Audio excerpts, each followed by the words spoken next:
مسجد نبوی کا سین ہے، حضور علیہ السلام تشریف فرما ہے، صحابہ کرام بھی تشریف فرما ہے، تو سامنے سے ایک نوجوان گزرا جس کی صحت بہت اچھی تھی، بڑی اچھی باڈی کا نوجوان گزرا۔ تو ایک صحابی بولے، کہنے لگے کاش اس نوجوان کی یہ جوانی اللہ کی راہ میں گزر جائے تو کتنا اچھا ہے، اس کی یہ جوانی اللہ کی راہ میں خرچ ہو جائے تو یہ کتنا نفع کا سودا ہے۔ تو میرے آقا نے جو بات ارشاد فرمائی وہ سننے والی ہے۔ آقا علیہ السلام نے ارشاد فرمایا کہ اگر یہ گھر سے اس نیت سے نکلا ہے کہ یہ حلال رزق کمائے تو فرمایا یہ اللہ کی راہ میں ہے۔ پھر فرمایا کہ اگر یہ گھر سے اس نیت سے نکلا ہے کہ یہ حلال رزق کمائے اور اپنے بوڑھے ماں باپ کا سہارا بنے تو یہ اللہ کی راہ میں ہے۔ فرمایا اگر یہ گھر سے اس لیے نکلا ہے کہ یہ حلال رزق کمائے اور اپنے بیوی بچوں کو کھلائے تو یہ اللہ کی راہ میں ہے۔ پھر ارشاد فرمایا کہ اگر یہ گھر سے اس نیت سے نکلا ہے کہ حلال رزق کمائے تاکہ اسے کسی کے سامنے ہاتھ نہ پھیلانا پڑے تو فرمایا یہ اللہ کی راہ میں ہے۔ آج ہمیں صرف یہی کیوں بتایا جاتا ہے کہ سب کچھ چھوڑ کے چلو گے تو یہ اللہ کی راہ ہے؟ اگر ہمیں ٹھیک طرح سے بتایا جائے کہ کون کون سا کام کرنے سے ہم اللہ کی راہ میں ہیں تو پھر ہمارے لیے ہر وقت عبادت کرنا مشکل ہی نہیں ہے۔ وہ جس کے لیے اللہ رب العزت نے انسان کو پیدا کیا ہے، وَمَا خَلَقْتُ الْجِنَّ وَالْإِنسَ إِلَّا لِيَعْبُدُونَ، تو ہم اس پر کیسے پورا اتر سکتے ہیں، کیسے اس آیت پر ہمارا عمل ہو سکتا ہے؟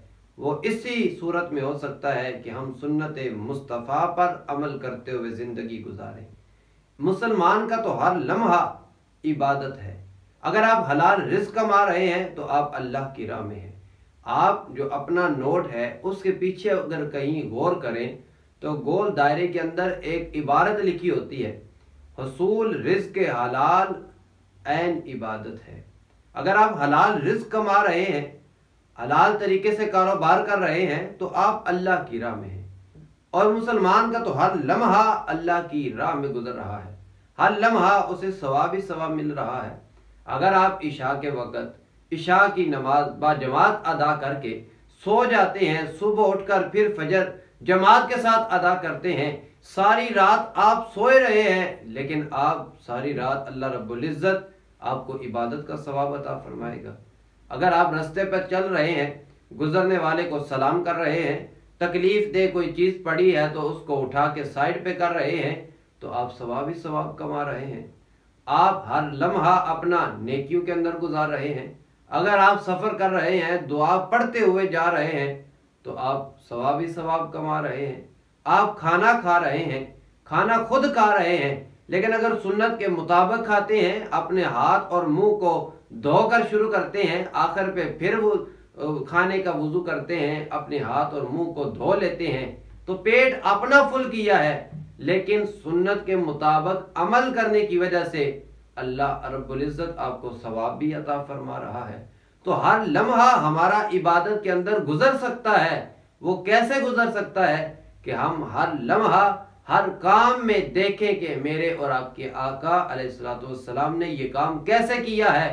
آپ کی سنت پر عمل کرتے ہوئے ہم جو بھی کام کریں گے زندگی کا ہر لمحے ہر قدم پر اللہ رب العزت ہمیں اجر عطا فرمائے۔